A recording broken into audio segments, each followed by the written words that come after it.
wabarakatuh. Perkenalkan, nama saya Delio Tiairi, kelas D, jurusan PG-PAUD. Tujuan saya untuk membuat video ini untuk memenuhi tugas dari Ibu Vidyawati Monoarfa. Baik, nah di sini juga saya akan menjelaskan materi-materi, yaitu yang pertama fungsi bahasa Indonesia, yang kedua manfaat mempelajari bahasa Indonesia, yang ketiga ragam bahasa tulisan ilmiah, keempat ragam bahasa lisan ilmiah.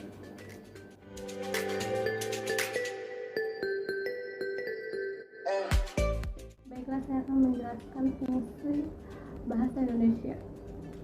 Yang pertama yaitu sebagai bahasa nasional. Bahasa Indonesia memiliki fungsi utama yaitu sebagai bahasa nasional. Momen yang tak boleh kita lupakan adalah Sumpah Pemuda. Dari peristiwa itulah akhirnya muncul kesadaran berbahasa yang satu, bahasa Indonesia, yang kedua sebagai alat komunikasi, selaku makhluk sosial yang memerlukan orang lain sebagai mitra berkomunikasi. Manusia memakai dua cara berkomunikasi, yaitu verbal dan non-verbal. Berkomunikasi secara verbal dilakukan menggunakan alat media bahasa, lisan, dan tulisan. Sedangkan berkomunikasi secara non-verbal dilakukan menggunakan media berupa aneka simbol isyarat, kode, dan bunyi. Yang ketiga sebagai alat berintegrasi dan beradaptasi sosial. Pada saat beradaptasi di lingkungan sosial, seseorang akan memiliki bahasa yang digunakan tergantung situasi dan kondisi yang dihadapi. Seseorang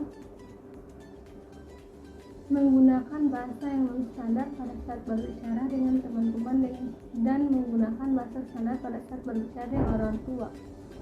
Keempat, sebagai alat kontrol sosial. Kontrol sosial yang sangat mudah kita terapkan adalah sebagai alat peredam rasa marah. Satu cara yang sangat efektif untuk meredakan rasa marah. Nah, di sini juga saya akan menjelaskan contoh penerapan. Contoh penerapan yaitu pada keluarga itu, misalnya kita meminta solusi pada orang tua kita.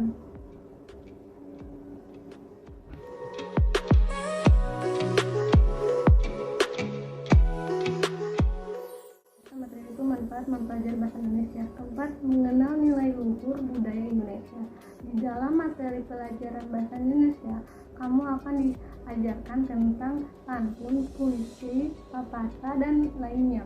Nah, melalui pantun dan pepatah, puisi, dan lainnya tersebut, kamu akan mengenal nilai-nilai leluhur bangsa Indonesia. Contohnya, bersatu kita teguh, bercerai kita runtuh, yang artinya sesuatu akan mudah dilakukan kalau dikerjakan bersama-sama atau gotong royong.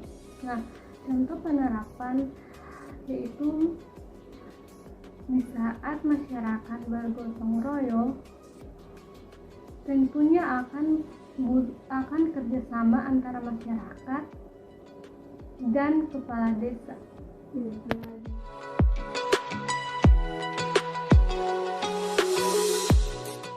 Yang ketiga itu ragam bahasa tulisan ilmiah. Bahasa Indonesia ragam ilmiah merupakan ragam bahasa berdasarkan pengelompokan menurut jenis pemakaian dalam bidang kegiatan sosial dengan sifat keilmuannya. Bahasa Indonesia harus memenuhi isyarat diantaranya sesuai dengan kaidah bahasa Indonesia: baku, logis, cermat, dan sistematis.